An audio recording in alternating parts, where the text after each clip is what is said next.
50 toneladas. Déjate llevar por eso un momento. 50 toneladas de abeto Douglas crudo, colgando a 60 metros en el aire, cruzando un cañón a velocidades que te revuelven el estómago. Sin helicóptero, sin grúa, solo cables de acero extendidos 1,5 kilómetros hacia el interior del bosque, gimiendo bajo un peso imposible. Y un hombre en los controles, decidiendo si ese día termina con madera en el almacén o con cuerpos en la maleza. El noroeste del Pacífico, 1920. Bosques de abeto Douglas tan densos que podías caminar kilómetros sin que el sol tocara el suelo del bosque. Árboles que eran plántulas cuando Colón navegó, 90 metros de altura, 3 metros de diámetro en la base, y Estados Unidos quería cada uno de ellos convertido en casas, barcos y traviesas de ferrocarril. Pero había un problema que la industria maderera no podía resolver con hachas y músculo. Esos bosques crecían en un terreno que se burlaba de la gravedad, pendientes tan empinadas que un caballo podía desbarrancarse hasta la muerte, barrancos que se tragaban los caminos, laderas donde un hombre apenas podía mantenerse en pie, mucho menos arrastrar un tronco que pesaba más que 3 elefantes. La extracción terrestre había llegado a su límite. Las cuadrillas de caballos morían por docenas. Las operaciones se iban a la quiebra intentando alcanzar madera que estaba a unos cientos de metros, pero podría haber estado en la luna. La industria necesitaba una solución que desafiara la física. Lo que inventaron colgaría troncos en el aire sobre cables tan delgados que si se rompían bajo tensión podrían partir de la columna. Requeriría que los hombres escalaran árboles vivos de la altura de un edificio de 20 pisos sin más que garfios y cuerda. Y mataría con tanta regularidad que campamentos enteros llevaban la cuenta de quién llegaría a Navidad. Pero primero tenían que descubrir cómo hacer volar un árbol. Imagínate esto. Eres un capataz maderero en 1915, parado en la cima de una cresta en las montañas Cascade de Washington. Debajo de ti, bajando por una pendiente de 60 grados hacia un barranco, están los abetos Douglas que necesita tu empresa. Cada árbol vale $500 de 1915, unos $15,000 de hoy. Tu trabajo es llevarlos al aserradero a 25 kilómetros de distancia. Intentas lo obvio primero. Cortas los árboles, los enganchas a los caballos y los arrastras cuesta arriba hasta el camino más cercano. El primer intento mata a 2 caballos cuando el tronco que jalaban se suelta y rueda hacia atrás aplastándolos. La factura del veterinario, $200, $6,000 en dinero de hoy. Y no has movido ni un solo tronco al mercado. Intentas construir un camino de guías. Un día funciona. Al segundo, un tronco de 12 metros agarra velocidad, se desliza de lado y arremete contra 3 hombres que trabajan abajo. 2 sobreviven con huesos rotos. 1 no. En 1910 y 1920, las operaciones madereras en el estado de Washington reportaron más de 1,400 muertes por accidentes. Exactamente así. La tasa de fatalidad era de 164 muertes por cada 100,000 trabajadores, 23 veces más alta que el promedio de todas las industrias. Pero el número de muertos era solo parte del problema. La madera no se movía, los aserraderos estaban parados, los pueblos que dependían de los ingresos madereros estaban quebrando. Se llamaba Oskar Virkala, inmigrante finlandés, nacido en 1880, llegó a Washington en 1898 sin nada más que la ropa que llevaba puesta y una terca negativa a aceptar que algo no podía hacerse. Virkala trabajaba como leñador en el área de Nissel y Deep River en Washington, viendo morir a hombres que intentaban mover madera por un terreno que la extracción terrestre no podía manejar. Y un día, mirando hacia arriba los gigantescos abetos Douglas que rodeaban su campamento, tuvo una idea que parecía una locura. ¿Y si no arrastrabas los troncos por el suelo? ¿Y si los levantabas en el aire y los volabas por los barrancos en cables? No era completamente nuevo. Se habían usado sistemas de cables en operaciones mineras para mover mineral por cañones, pero nadie había descubierto cómo hacerlo funcionar en terreno maderero, donde las distancias eran mayores, los pesos eran mayores y no había paredes de roca convenientes donde anclar los cables. Virkala vio algo que todos los demás habían pasado por alto. El bosque no era el problema, el bosque era la solución. Esos árboles masivos que todos intentaban talar, úsalos como torres. Tiende cables desde la copa de un gigantesco abeto Douglas hasta puntos de anclaje a cientos de metros de distancia. Suspende los troncos en el aire, jálalos por encima de terreno que mataría a una cuadrilla de caballos. Alrededor de 1903, Virkala desarrolló lo que se conocería como el talado de alta guía. Para 1917 había patentado un motor de tambor de 4 cilindros específicamente diseñado para su sistema de cables. Su gancho choker, el dispositivo para unir los cables a los troncos, se volvió tan omnipresente que todavía se usa hoy, más de un siglo después. Si llevas tiempo siguiendo este canal y te identificas con historias de trabajo real, de hombres que construyeron el mundo con sus manos, este es un buen momento para suscribirte. Son historias como esta las que seguimos contando cada semana. El botón está ahí abajo. Pero aquí hay algo que Virkala no pudo haber sabido. Su invención iba a matar gente, mucha gente. A la industria maderera le encantó el talado de alta guía porque resolvía el problema. Podías alcanzar madera en pendientes tan empinadas que te rompías el cuello intentando caminar por ellas. Podías arrastrar troncos por barrancos que era imposible cruzar con puentes. Podías jalar 10 troncos a la vez en lugar de arrastrarlos uno por uno. Para la década de 1920, la alta guía se había convertido en el método dominante para cosechar madera en el noroeste del Pacífico. Las operaciones que perdían dinero de repente eran rentables. Los aserraderos que se morían de hambre por falta de troncos funcionaban a plena capacidad. Pero las estadísticas de seguridad contaban una historia diferente. Entre 1920 y 1930, las fatalidades en el sector maderero en Washington y Oregón aumentaron un 40%. Los sistemas de alta guía que hacían ricos a las empresas también estaban creando viudas a un ritmo que impactaba incluso a los veteranos de la industria que habían visto todo tipo de accidentes madereros imaginables. La pregunta no era si los hombres morirían. La pregunta era cuántos morirían antes de que alguien descubriera cómo hacer el sistema más seguro. El corazón de toda operación de alta guía era el árbol mástil. No era solo cualquier árbol. Era un abeto Douglas, preferiblemente de 45 a 60 metros de alto, recto como una flecha, y tan grueso que 4 hombres tomados de las manos no podían rodearlo. Una vez que el superintendente de tala seleccionaba el árbol mástil, el alto aparejador entraba en acción. El alto aparejador era una raza diferente a la de los otros leñadores. Para hacer el trabajo tenías que sentirte cómodo escalando un árbol vivo, que era más alto que un edificio de 20 pisos, cargando 20 kilos de equipo de aparejo, sin más que espuelas de escalar atadas a tus botas, y una cuerda de alambre enrollada alrededor del tronco. La escalada tomaba 30 minutos en un árbol de 55 metros. El escalador usaba un cinturón ancho de cuero con una cuerda sujeta.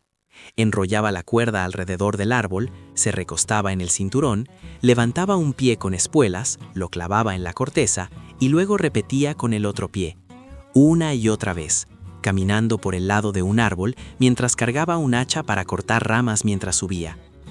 A la altura predeterminada, usualmente donde el tronco se estrechaba a unos 90 centímetros de diámetro, el alto aparejador descopaba el árbol.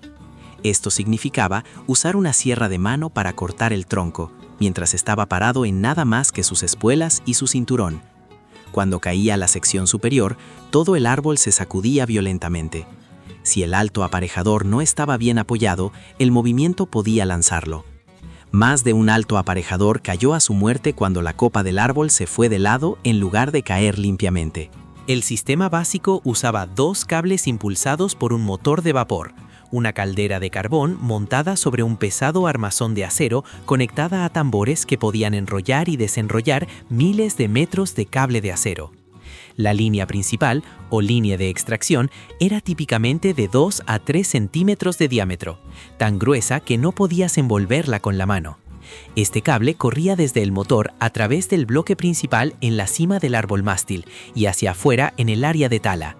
En el extremo lejano, a veces a 300 metros de distancia o más, había un bloque de cola anclado a un tocón u otro árbol. Los asentadores de choker caminaban hacia el interior del monte, a veces a 250 metros del árbol mástil.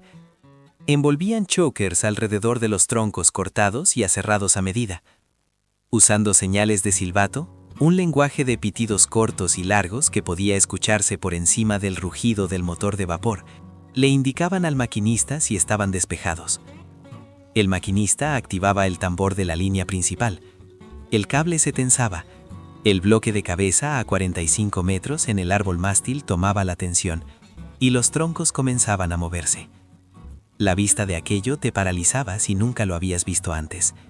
Un tronco de 60 centímetros de diámetro y 18 metros de largo, levantado en el aire por un cable delgado como tu pulgar, cruzando un cañón como un ariete medieval. Cuando un cable de 6 milímetros se rompe bajo 25 toneladas de tensión, no simplemente cae. Fustigazo. La energía almacenada en ese cable se libera como una bala disparada de un rifle. Si estás en el camino de ese cable que azota, te cortará como si no estuvieras ahí. Carne, hueso, no importa. Estás muerto antes de tocar el suelo. Las fallas de cables eran la pesadilla que acechaba a toda operación de alta guía. Podían fallar por una docena de razones: fatiga del metal, corrosión, sobrecarga o daño por ser arrastrados sobre rocas y troncos afilados. Y luego estaban los troncos mismos. Un tronco de 50 toneladas suspendido en el aire tiene un impulso que desafía la comprensión humana. Si algo sale mal, ese tronco se convierte en un ariete incontenible. Aplastará cualquier cosa a su paso: árboles, equipos, seres humanos. Un leñador llamado Jack Morrison se volvió legendario en los campamentos madereros por sobrevivir 2 explosiones de calderas, perder 3 dedos por congelación y una vez manejar un transportador de vapor por un río helado mientras el hielo se agrietaba debajo de él. No entró en pánico, solo abrió el acelerador a fondo y le ganó la carrera al hielo hasta tierra firme. Historias como la suya circulaban por los campamentos porque las historias de supervivencia le daban a los hombres algo a que aferrarse. Pero por cada Jack Morrison había una docena de hombres cuyos nombres aparecían en los informes de bajas y eran olvidados. ¿Quiénes eran estos hombres dispuestos a escalar árboles de 55 metros y trabajar debajo de troncos de 50 toneladas suspendidos en cables? Muchos eran inmigrantes. Escandinavos, finlandeses, suecos, noruegos, dominaban los campamentos madereros de Washington y Oregón. Habían crecido en países donde la silvicultura era una forma de vida. Venían a América persiguiendo salarios inimaginables en casa. Un asentador de choca en 1925 podía ganar $5 al día, unos $90 en dinero de hoy. Trabajo peligroso y agotador, pero era empleo estable en una época en que el empleo estable era raro. Los campamentos madereros eran lugares aislados. Vivías en barracones de madera que dormían a 20 o 30 hombres en filas de literas apiladas 2 o 3 pisos. El olor era una mezcla de lana mojada, humo de tabaco, sudor y la existencia humana acumulada de hombres que se agotaban trabajando y raramente se bañaban. La comida se servía en el comedor, y las comidas estaban diseñadas para cantidad antes que calidad. Frijoles, papas, pan, cerdo salado y café lo suficientemente fuerte como para disolver el esmalte de tus dientes. El entretenimiento era mínimo. Sin electricidad significaba sin radios. Los hombres jugaban a las cartas, tallaban madera, escribían cartas a casa o simplemente se sentaban en el barracón y hablaban. La conversación inevitablemente giraba hacia el trabajo maderero, historias de escapes por los pelos, y principalmente, los hombres hablaban de quién había resultado herido ese día y quién había muerto. El campamento llevaba una cuenta corriente, a veces informal, a veces publicada en el comedor. Días desde la última fatalidad, 12. Cuando el número volvía a 0, todos lo sabían. El trabajo se detenía tal vez 1 hora, mientras sacaban el cuerpo. Luego el árbol mástil volvía a jalar, porque parar significaba perder dinero, y perder dinero significaba que el campamento podría cerrar. Para 1925, la alta guía se había convertido en el método dominante para cosechar madera en el noroeste del Pacífico. En 1920, el estado de Washington produjo más de 11,000 millones de pies tablares de madera. Juntos, Washington y Oregón producían suficiente madera para construir 700,000 casas por año. La alta guía hizo esto posible. Antes de la invención de Virkala, los leñadores estaban limitados a la madera de unos pocos kilómetros de agua o vías de ferrocarril. La alta guía abrió terreno empinado que había sido considerado imposible de talar. De repente, la madera en pendientes de 60 grados, en barrancos, en los flancos de las montañas, todo era accesible. El impacto económico se propagó por comunidades enteras. Pueblos como Aberdeen, Longview y Everett en Washington crecieron de pequeños campamentos madereros a ciudades prósperas. La industria maderera empleaba a 2/3 de los trabajadores asalariados de Washington para 1910. Pero el impacto ambiental fue asombroso. Los bosques antiguos que habían estado en pie por siglos estaban siendo talados a un ritmo que impactaba incluso a la gente que apoyaba la industria maderera. Para 1950, la mayor parte de la madera virgen en las regiones costeras de Washington y Oregón había desaparecido. Lo que había tardado 500 años en crecer fue talado en 50. Para finales de la década de 1940, los días de la alta guía estaban contados, no porque no funcionara, funcionaba espectacularmente bien, sino porque la tecnología avanzaba y los métodos más nuevos prometían la misma productividad con menos peligro. La torre mástil de acero móvil, introducida en la década de 1950, eliminó la necesidad de que los altos aparejadores escalaran árboles vivos. Estas torres medían 30 a 36 metros de alto, estaban montadas en vehículos pesados y podían moverse de sitio a sitio en cuestión de horas. Y había otro factor. El costo social de las muertes se estaba volviendo más difícil de ignorar. Para la década de 1950, los sindicatos laborales eran lo suficientemente fuertes como para exigir mejores condiciones de seguridad. Las leyes de compensación laboral obligaban a las empresas a pagar por las lesiones y muertes en el lugar de trabajo. La última operación comercial de alta guía usando un árbol mástil vivo probablemente cerró en algún momento de los años 1960 o principios de los 1970. Era como ver morir un idioma. Cada año, menos personas recordaban cómo hablarlo. Si sabes dónde mirar, todavía puedes encontrar huellas de la tala de alta guía en los bosques del noroeste del Pacífico. Los tocones de árbol mástil son los más reveladores. Si encuentras un tocón que es más grande que los árboles que lo rodean, posicionado en el punto más alto de un área talada, con pernos o restos de cables todavía incrustados en la madera, ese fue un árbol mástil. Algunos bosques tienen cementerios enteros de equipo maderero abandonado, motores de vapor oxidados, tambores de cables, bloques y poleas masivos que eran demasiado pesados para mover cuando las operaciones cerraron. El metal está corroído ahora, cubierto de musgo y lentamente siendo reclamado por el bosque. Los museos conservan algo de la historia. El Museo Apello Archives and Logging en Nassau, Washington, tiene exhibiciones sobre Oscar Virkala y el desarrollo de la tala de alta guía.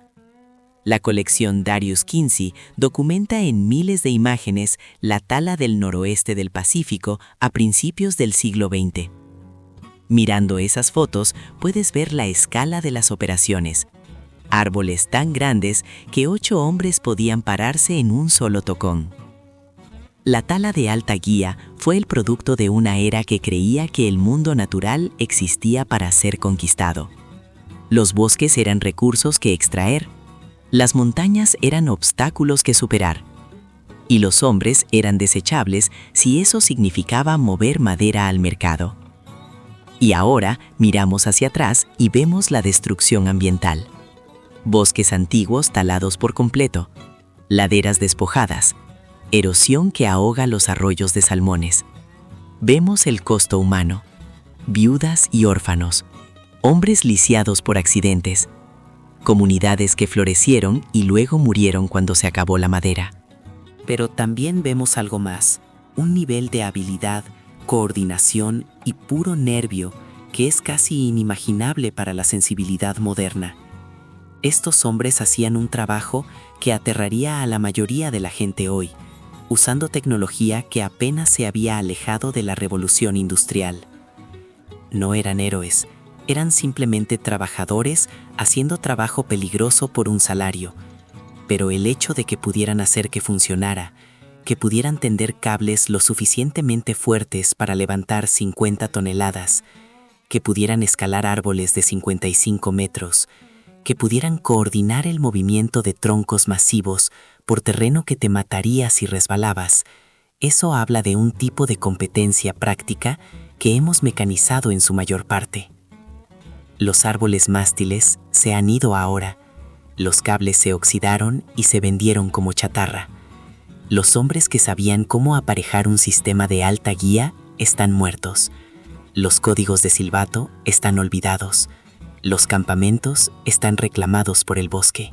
Pero hay un cementerio de hombres debajo de esos bosques que nunca llegaron a ver el futuro, que escalaron árboles de la altura de rascacielos con nada más que espuelas y cuerda, que envolvieron chokers alrededor de troncos que podían aplastarlos si resbalaban, que corrieron cables que podían partirlos por la mitad si se rompían. Sus nombres se han perdido en su mayoría, pero la madera que jalaron construyó las casas en que viven sus nietos, construyó los barcos que ganaron guerras, construyó las ciudades que crecieron donde antes no había nada más que bosque. Si te llegó esta historia, si te identificas con ese tipo de trabajo real que ya no se ve, suscríbete al canal. Hay más historias como esta esperando, de hombres que construyeron el mundo con sus manos y que la historia casi olvidó. El botón está justo abajo, no cuesta nada y significa mucho. Si tienes historias familiares de los campamentos madereros, si recuerdas abuelos hablando de los árboles mástiles y los códigos de silbato y los hombres que no llegaron a casa, déjalas en los comentarios. Las máquinas se han ido, los hombres se han ido, pero las historias valen la pena ser recordadas.